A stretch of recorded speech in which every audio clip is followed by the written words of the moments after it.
guys? Welcome back to another video. Today we are going to be doing a series review. I did want to start off by also mentioning that there may be some spoilers in this, so if that feels like something that may bother you, just keep in mind that when I get to the point that I will be sharing spoilers, I will let you guys know so that you can click off the video if you so choose to do so. But can't wait to talk about one of my favorite duology thriller series books of all time, The Last Thing He Told Me, and The First Time I Saw Him by Laura Dave.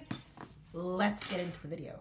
It's reading time here at JB's Corner. For those of you that are new here, my name is Jaya and I put out videos every Wednesday and Sunday on primarily bookish related content. Every once in a while there'll be a spattering of like randomness here and there, which I do realize there's been more of that on this channel than usual just because of the sheer number of weddings that we've had to go to recently. But hopefully that's been fun for you guys. Hopefully you've been enjoying that. Outside of that though, today we are getting back on track with a proper series review. I'm also just very proud of this outfit randomly, so I'm just gonna share the outfit. But guys, I never realized you can combine pattern with pattern. Like, I realize it's a lot going on, but I kind of love it. I don't know why. It's one of those kind of days. Anyways, thought I would share the colors. Anyways, I also wanted to share that because I feel like it matches this book, right? Don't I match my book? I was so excited when I matched my own book. Anyways, let's actually talk about this book and the video now. So, The Last Thing He Told Me originally is the first book in the series that released back in 2021, and this book just released this year. So it's been a long wait time between the two books. Laura Dave is a phenomenal mystery thriller author. She does a great job of sucking you into the book and really having you relate to the characters in the book, and it moves at a good pace, which I think is the best thing about Laura Dave's writing. Her books really do move at a very fast clipped pace, and so it doesn't feel like there's too much downtime in the book, and the way the story is built, you are getting new information. However, as you get pieces of new information, it also propels the story in an even fashion. So the candor of the reading is like perfect, and the tempo of the reading is absolutely perfect.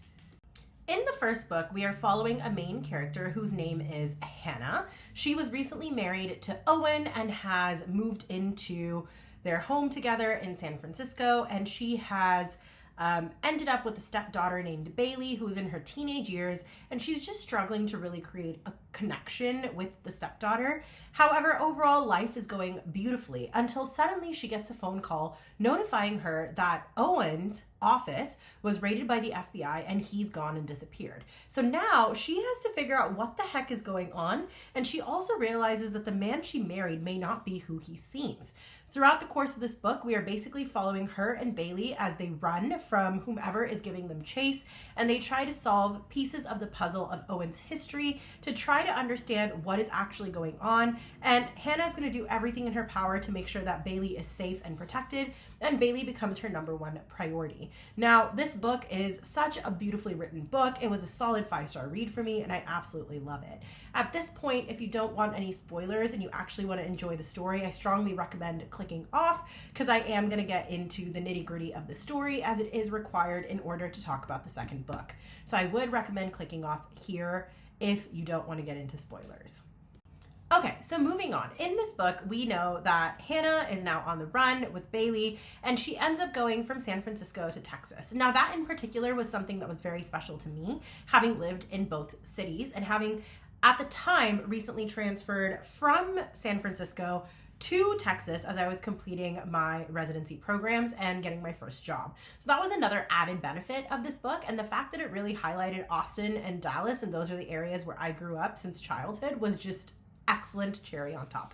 In this book, we've come to find out that essentially Owen is on the run because he got a mobster's family member basically investigated by the FBI and into trouble because he acts as a whistleblower against a very, very high-powered attorney who was actually representing the mob.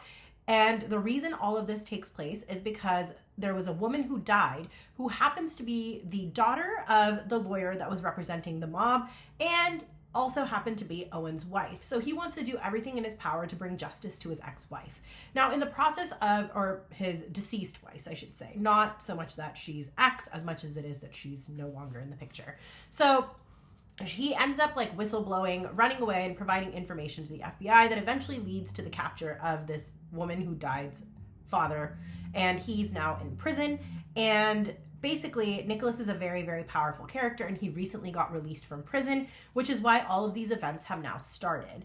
As Hannah starts to find out more information about this and more stories about Nicholas and his family come out, and his ties to the mob starts to come out, she gets really scared, really nervous. She's obviously on the run. She's doing everything she can to protect Bailey until she realizes that these crime family members actually have a soft spot as well, and not all of Nicholas's children are wrapped up in the craziness of the mob. So as things progress, she actually starts to realize that there's a soft side to the family, and all they really want to do is get to know Bailey. Nicholas also, because of his sway and his power with the mob, is going to do everything in his power to make sure Hannah and his granddaughter are protected, especially after they start to form an understanding. Throughout the course of this book, after the final showdown does take place, we realize that Nicholas is going to do everything in his power to protect these beautiful women, and they also realize that they may never see Owen again. So Hannah ends up deciding, that she is actually going to settle down in Texas with Bailey, and that she's going to try to create a relationship with the estranged father-in-law so that he can get to know his granddaughter. And in the process, Hannah and him also form a bond and a closeness, and a family is reborn from the ashes of the craziness that Owen caused by disappearing on the family. Hannah has, at this point, at the end of the book, established herself. She's created a relationship with Nicholas and the rest of the family. She knows Bailey is protected. She's raised Bailey. Bailey and her have gotten over their initial sense of discomfort with each other, and they actually truly have a mother-daughter bond. And Hannah, who is an artist, goes back to working on her woodwork pieces and selling her woodwork pieces.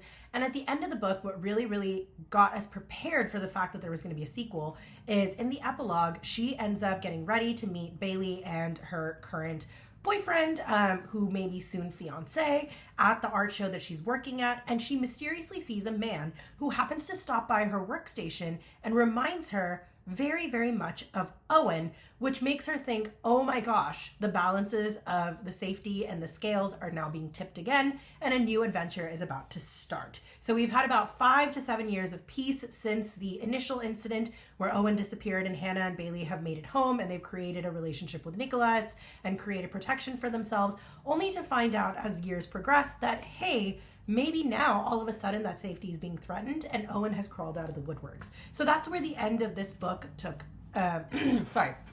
that's where the end of this book was. And basically the next book takes over right from that point and continues the story. So the book is basically picking off from the fact that Owen has now made contact with Hannah, and Hannah is very concerned about what this means and what it entails for the safety of her and Bailey. Once she realizes that the game is afoot again, she realizes that the mark that was laying over their head and their protection that they had since acquired from said mark and target is now on the fritz, and she needs to figure out why, because Owen wouldn't have made contact for absolutely no reason.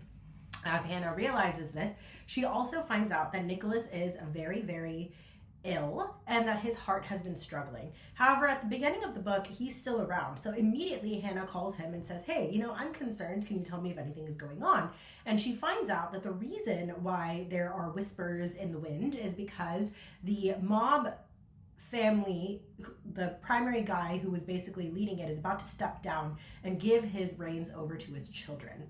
And this basically means that the architecture of the crime organization is changing. The organization itself is now being led by the 2 children of the mobster who have the biggest vendetta against Owen and feel that he is to blame for the death of this woman, as well as all of the craziness that has happened to their family, and is the cause of the mobster's daughter's husband going to prison. Yes, I realize that was a lot. I hope that made sense. Again, mobster's daughter's husband ended up going to prison, which cost mobster's daughter's children to grow up without a father for quite some time. And that made mobster's daughter then get upset with Owen because he's the reason that that man went to jail.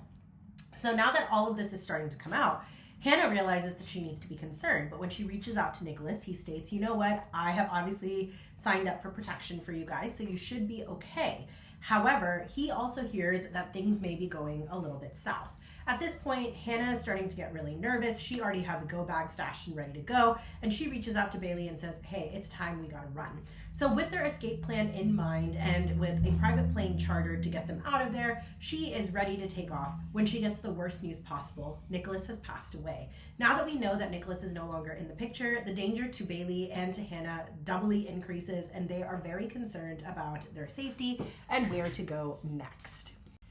As they're on this chartered plane and they're with someone who was very trusted by Nicholas, Hannah feels a little bit safer, only to realize that they had to touch down in Miami for a quick fuel refill on their way to Europe. And this is a cause for concern because the mob family is primarily located in Miami at this time, and she's concerned about their power play. However, they are successfully able to get out of the country and they make it overseas. And as she's putting together the clues that Owen has left for her, as well as putting together her own escape plan, she realizes once she touches down that someone seems to be following her. Under concern and fear that they might be tracked for the worst possible reasons, Hannah and Bailey make a beeline to a apartment unit where they have stayed, or a hotel really, that they've stayed at before. And Hannah's hoping that she'll have safety there. She knocks on the door, hopeful that it's going to be Owen, and who opens the door? None other than Nicholas. Now, this is obviously a twisting point in the story. Once Nicholas opens up the door and they realize Nicholas is not dead, he also shares the concern that Bailey and Hannah had that maybe their safety is not as protected as Nicholas had once hoped. In this process, we also learned that Owen and Nicholas have actually been back in contact, and even though there's no love lost between the two of them, both of the male characters are 100% all about protecting Bailey and Hannah at all possible costs. So they're going to do everything in their power to make sure that they have a plan that goes off without hitch to protect their loved ones. Throughout the course of this, Bailey then ends up going off with her father and finding safety and reconnection there, while Hannah and Nicholas develop a plan to basically go directly to the mobster's gate and have a conversation to figure out what set off the target on their back in the first place. Once that happens, they have a confrontation with the mob boss, and then everything ends up the way it should be. There is still a target on someone's back, and there's still unfortunately a loss because that's just the way of the mob world. But at the same time, the safety of Hannah and Bailey is guaranteed, and they're finally able to see Owen again and continue their beautiful little life. Overall, this book was absolutely phenomenal. I think the story was so well written. I think both books flowed so beautifully, and this was honestly one of the best thriller book sets that I've ever read. I realized I just basically gave an outline detail of every single piece of this book. I hope if you haven't read it though, there's still enough breadcrumbs in there that you would be interested in reading the book. And for those of you that have read it, I wonder if you would surmise it in the same way that I did, or summarize it in the same way I did, I should say. Please let me know what you guys thought. I absolutely adored this series. I see myself picking up Laura Dave books in the future. And this was everything I hoped it could be. I genuinely enjoyed both of these books together, and I could definitely even see myself picking them up again to read in the future. Absolutely, absolutely adored this duology, and I gave the duology as a whole a 4.5 stars. And that does bring me to the end of this video. For those of you that are new here, thank you so much for sticking around. Thank you so much for watching this video. Thank you for being entertained in the world of reading with me. I absolutely adore reading, and I think it's just such a fun way to tap into different worlds and different people's thinking and minds, and just living multiple different lives in the span of one. I just love the journey that books take you on, and I love sharing that journey with every single one of you. Thank you so much for your support. Thank you so much for your encouragement. Thank you for being here watching this video. And for those of you that are new, if you are interested in continuing to be a part of our bookish community here in this little corner of the internet, definitely consider hitting that subscribe button and that notification bell so you never miss out on the updated videos. I put out videos every Wednesday and Sunday and would love to see you back. For those of you that are returning, I cannot thank you enough. I think I say this in every video, but like truly, truly mean it. Like, I love creating this community with you. I love having our conversations through the comments.